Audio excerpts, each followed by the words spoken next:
प्रथम के घर पहुंच जाते हैं गुंडे मोंटू के और जैसे ही वो लोग वहां पर आते हैं वहां का सारा माहौल ही बदल जाता है। मोंटू जिसको प्रथम ने पहले धमकी दी थी कि हम तुम्हें अभी इस घर से निकाल रहे हैं, देखते हैं कि तुम कैसे रोकते हो हमें।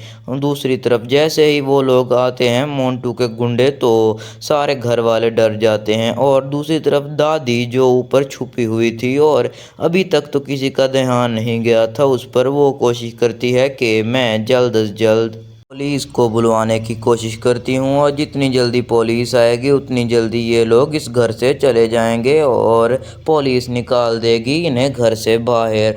क्योंकि मित्तल फैमिली को जानते थे सारे लोग और वो कभी भी मोंटू के हवाले नहीं करने वाले थे वो सारी जायदाद, वो भी उनकी परमिशन के बगैर। और इसी वजह से प्रथम ने उन पर अटैक किया था। प्रथम को ये तो पता नहीं था कि उसके चमचे आ जाएंगे और फिर वो प्रथम को मारेंगे। और जैसे ही मोंटू के चमचे आते हैं मोंटू बहुत ही ज़्यादा खुश होता है और वो सब पर फिर से रोब चलाने लग जाता है और हुक्म चलाने लग जाता है और कहता है कि जो भी मेरी बात नहीं मानेगा मैं उसे यहीं पर गाड़ दूंगा, और अगर तुम्हें ज़िंदा देखना है अपने घर वालों को तो मेरी बात मानते रहो चुपचाप। प्रथम कहता है ठीक है हम तुम्हारी बात मानेंगे, लेकिन मोंटू कहता है कि मैं अपने भांजे की बेइज्जती का बदला तो लूँगा तुमसे। तुमने कैसे उसके मुंह पर कालक मली और अब तुम देखते जाओ मैं करता क्या हूँ तुम्हारे साथ। प्रथम जैसे ये बात सुनता है प्रथम कहता है ठीक है तुम्हें जो करना है कर लो, लेकिन मेरी बीवी को कोई हाथ भी नहीं लगाएगा।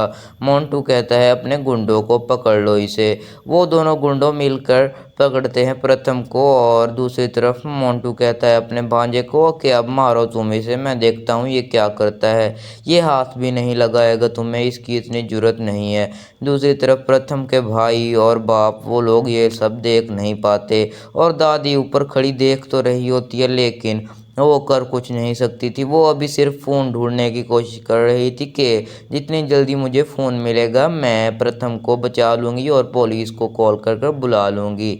लेकिन अभी वो लोग प्रथम पर बहुत ही ज़्यादा तशद्दुद कर रहे थे और मार रहे थे उसे और ये सोच रहे थे कि हम जल्द अज जल्द ये सारी जायदाद बेचकर बाहर शिफ्ट हो जाएंगे। लेकिन मित्तल परिवार वो अपनी जायदाद कभी भी उन्हें नहीं देने वाले और ना ही वो उन्हें ये सब कुछ ऐसे ही ले उड़ने देने वाले हैं। और दूसरी तरफ मोंटू वो बहुत ज़्यादा गुस्सा था कि इसने आखिर मेरे भांजे को हाथ कैसे लगाया।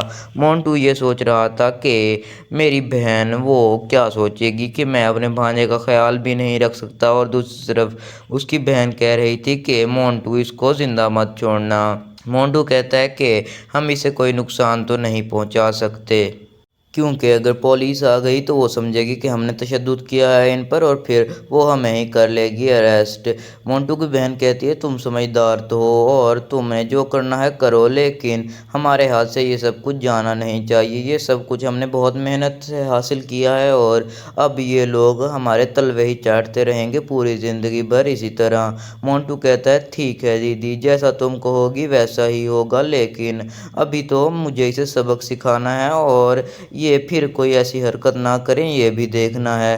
मोंटू की बहन कहती है ठीक है तुम्हें जैसा करना है करो और देखो कि आइंदा से ये ऐसी कोई हरकत भी ना करें। मोंटू कहता है ठीक है ये आइंदा से कोई भी ऐसी हरकत नहीं करेंगे। तो मोंटू की दीदी कहती है कि मोंटू मैं जानती हूँ तुम बहुत समझदार हो, लेकिन ये लोग बहुत ही ज़्यादा चालाक हैं और वो मोटी लड़की वो बहुत ही ज़्यादा चालाक है, तुम उससे बच कर रहो। दूसरी तरफ राधिया वो प्रथम को ऐसे बिल्कुल भी नहीं देख सकती थी और वो बहुत ही ज़्यादा रो रही थी। वो कह रही थी कि कोई तो बचा ले प्रथम सर को, लेकिन उसके घर वाले वो बेचारे भी कुछ नहीं कर सकते थे और मजबूर थे उनके हाथों। वो लोग अगर कुछ करते भी सही तो वो दोनों मोंटू के बंदे वो उन्हें रोक लेते और उन्होंने तो अब गन भी ली हुई थी और वो लोग डरते थे कि ये हमें कोई नुकसान ना पहुंचा दें। लेकिन मोंटू ऐसा कभी भी नहीं करेगा और ना ही उन्हें कोई नुकसान पहुंचाएगा। वो एक चोर तो था लेकिन उसने आज तक कोई कत्ल नहीं किया था और ना ही उस पर कोई खून का जुर्म था, इसी वजह से मोंटू ने कोई नुकसान भी नहीं पहुंचाने वाला और दूसरी तरफ वो कभी भी कत्ल नहीं करने वाला। वो तो बस डराना चाहता है प्रथम को, इसी वजह से उसे थोड़ा बहुत नुकसान पहुंचाने की कोशिश कर रहा है। लेकिन मोंटू की बात, अब वो दोनों गुंडे तो मान रहे होते हैं और प्रथम को मार रहे होते हैं, लेकिन प्रथम के घर वाले ये सब कुछ देख नहीं पाते और वो लोग बहुत ही ज़्यादा परेशान हो रहे होते हैं उसकी वजह से। प्रथम कहता है तुम्हें जितना नुकसान पहुंचाना है तुम मुझे पहुंचा लो, लेकिन अगर कोई मेरी बीवी या मेरे घर वालों के नज़दीक भी किया तो मैं उसे ज़िंदा नहीं छोड़ूंगा। तो मोंटू कहता है रस्सी तो जल गई लेकिन बल नहीं गया।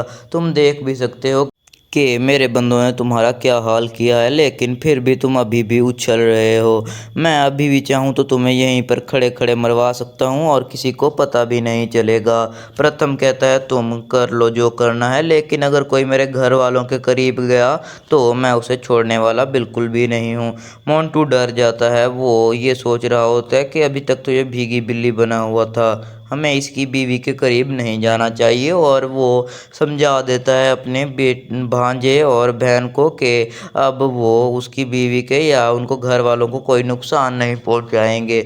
वो अपना बदला तो ले चुके होते हैं और अब सारे घर वाले उनसे डर भी रहे होते हैं, लेकिन प्रथम उनसे बिल्कुल भी नहीं डर रहा होता और वो ये सोच रहा होता है कि जितनी जल्दी हो सकता है हमें वो कागजात हासिल करने होंगे घर के, और फिर हम इनसे अपनी जान छुड़वा लेंगे और ये लोग हमें नुकसान बिल्कुल भी नहीं पहुंचाएंगे। फिर दूसरी तरफ दादी, वो बहुत ज़्यादा परेशान होती है और घर के पेपर्स ढूंढने में लगी हुई होती है, लेकिन उसे पेपर्स तो नहीं मिलते और मिल जाता है फ़ोन। वो फ़ोन किससे करती है कॉल, पुलिस को। वो फ़ौरन बुलवा लेती है अपने जानने वाले पुलिस ऑफिसर को।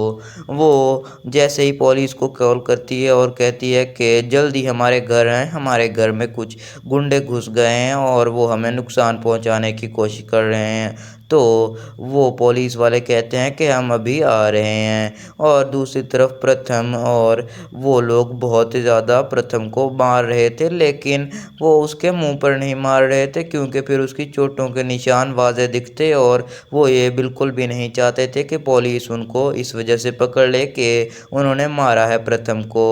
दूसरी तरफ कुछ देर बाद पुलिस आ जाती है। सब लोग पुलिस को देखकर खुश हो जाते हैं और वो लोग तो परेशान हो जाते हैं, मोंटू और उसकी बहन। वो सोचते हैं कि पुलिस आखिर यहाँ पर आई कैसे, ना हमने पुलिस बुलाई है ना किसी ने। और ऊपर से फिर आ जाती है फ़ौरन दादी बाहर।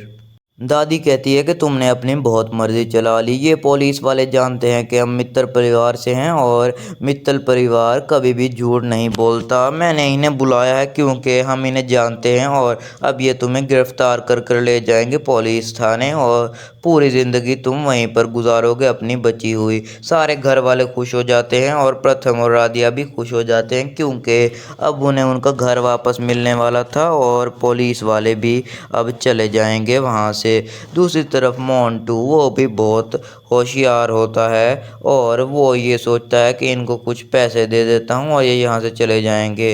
वो पुलिस वाले को कहता है कि तुम साइड पर आओ और मेरी बात सुनो। तो दादी जी कहती हैं कि ये आप क्या कर रहे हैं सर, आप इसके साथ क्यों जा रहे हैं। तो पुलिस वाला कहता है कि ये मुझे कोई बात बताना चाहता है, मैं इसकी बात सुनकर आता हूँ, कहीं आप झूठ बोल रहे हुए तो दादी कहती है कि आप हमें कितने टाइम से जानते हैं, क्या हम झूठ बोल सकते हैं और हम आपको चोर लगते हैं कि हम इनके घर में घुसेंगे। पुलिस वाला और मोंटू साइड पर चले जाते हैं और वो बात करने लगते हैं और जैसे ही वो आते हैं वापस बात कर तो पुलिस वाला कहता है कि आप लोग झूठ बोल रहे हैं, ये तो बहुत ही शरीफ ख़ानदान से ताल्लुक़ रखते हैं।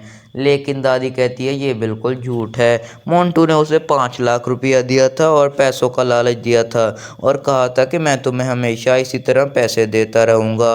मोंटू और उसकी फैमिली वो बहुत ही ज़्यादा खुश थी और अब वो बिल्कुल भी नहीं जाने वाली थी उनके घर से और अब पूरा कब्ज़ा करने वाली थी वो उस घर पर और उनकी सारी जायदाद पर। दूसरी तरफ वो खुश हो रही थी मोंटू की बहन और कह रही थी कि तुम लोगों ने गलती की है पुलिस को यहाँ पर बुलाकर, तुम हमारा कुछ भी नहीं बिगाड़ सकते चाहे जितनी पुलिस भी बुलवा लो। تو سارے گھر والے پریشان ہو جاتے ہیں۔ پہلے تو وہ لوگ خوش تھے کہ اب ہماری جان چھوٹ جائے گی ان لوگوں سے اور یہ چلے جائیں گے، لیکن مونٹو نے پولیس والے کو رشوت دے کر اپنی طرف کر لیا۔ اور مونٹو کہتا ہے کہ آپ کو بلایا کس نے تھا سر؟ یہ ہم پر الزام لگا رہے ہیں، ہم ایسے بالکل بھی نہیں ہیں۔ تو وہ پولیس والا بتاتا ہے کہ اس بوڑھی دادی نے بلایا تھا ہمیں۔ تو مونٹو کہتا ہے کہ دادی، ہم نے تو آپ کو گھر پر بھی جگہ دی تھی اور ہم تو یہ سوچ رہے تھے کہ جب تک آپ ٹھیک نہیں ہو جاتی یہیں پر رہیں گی، لیکن آپ نے تو ہمیں دھوکہ دینے کی کوشش کی۔ دادی کہتی ہے کہ تم بہت چالاک ہو، تم اپنے انجام کو پہنچو گے ایک دن اور دیکھنا کہ ہم تمہیں گرفتار کروا کر اپنے گھر واپس لے ہی لیں گے۔